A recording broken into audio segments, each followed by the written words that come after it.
Population bomb blast in India. વસ્તી નામનો bomb ફૂટ્યો છે ભારતમાં. દર વર્ષે લગભગ 140 લાખ, 1,40,00,000 લોકો ભારતમાં જન્મે છે. એક આંકડો તો એવો હતો કે મુંબઈમાં 1 મિનિટમાં 22 માણસો જન્મે છે.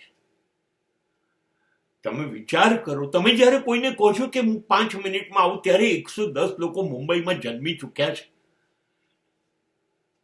આપણને ખબર નથી નેપાળ, પાકિસ્તાન, આવા કેટલા બધા વિશ્વના દેશો, કેટલા બધા દેશો આપણે 1 વર્ષની વસ્તીમાં પેદા કરીએ છીએ. એટલા બધા દેશોની કુલ વસ્તી આપણે દર વર્ષે 1,40,00,000 પેદા કરીએ છીએ. વિશ્વના કેટલા બધા દેશોની વસ્તી 1 કરોડ નથી, 40 લાખ, 50 લાખ, 70 લાખ છે. અને આપણે 1,40,00,000 દર વર્ષે. અને પછી ગાળો દઈશું સરકાર. 1,40,00,000 લોકોને આપી શકાય એટલું અનાજ દેશ પેદા કરે છે દર વર્ષે. એટલા કપડા છે, એટલી નોકરી ધંધો છે કે બધાને આપી શકાશે. પાણી છે, દવાઓ છે, શિક્ષણ છે. 140 લાખ લોકોને આપી શકાય એટલું બધું આપણે પેદા કરી શકીએ છીએ? આપણે નથી કરી શકતા. એટલું ઉત્પાદન થશે નહીં તો ખાવાનું ખૂટશે, રહેવાનું ખૂટશે, દવાઓ ખૂટશે, શિક્ષણ ખૂટશે, બધું જ ખૂટશે. અને બધાનું ખૂટવું એ સરવાળો જે છે એ ગરીબી છે. વસ્તી વધારવાની 140 લાખ લોકોની, આપણે લોકોએ બસ બીજું કંઈ વિચારવાનું નહીં. જે ઘરમાં જાઓ ત્યાં 5, 7, 10, 12 બાળકો ગામડાઓમાંથી ગમે ત્યાંથી મળી આવશે. ઈશ્વરનો પ્રસાદ છે કરીને વધારી જવાનું. પછી પૂરું કરવા ઈશ્વર નથી આવવાનું, પૂરું કરવાનું પછી સરકાર. ક્યાંથી કરશે?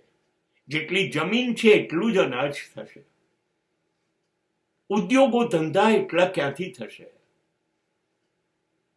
નહીં, પછી ગાળો દઈશું સરકારને, વસ્તી વધારીશું આપણે.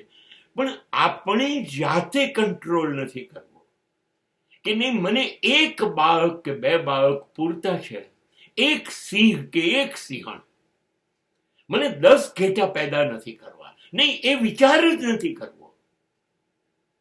રોડ પર મૂકી દેવા છે. જેમ ભૂંડ અને કૂતરાઓ પોતાના બચ્ચાઓને જન્મ આપીને મૂકી દે રખડતા, બસ એ રીતે આપણે મૂકી દઈએ છીએ 2, 5, 7, 10. અને એની જવાબદારી પેદા મેં કરે, હવે સરકાર ઉઠાવશે. ને નહીં ઉઠાવે તો ગાળો દઈશું. બોમ્બ ફાટ્યો છે સાહેબ.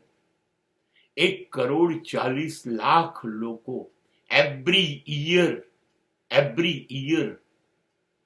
આઝાદીને 75 વર્ષ હવે થયા. અને આ 75 વર્ષમાં આપણે 100 કરોડની વસ્તી વધારી. આ સિવાય કંઈ કામ કર્યું નથી. અને પછી ગાળો દઈએ ભારત પછાત છે, સરકારોને કંઈ આવડતું નથી.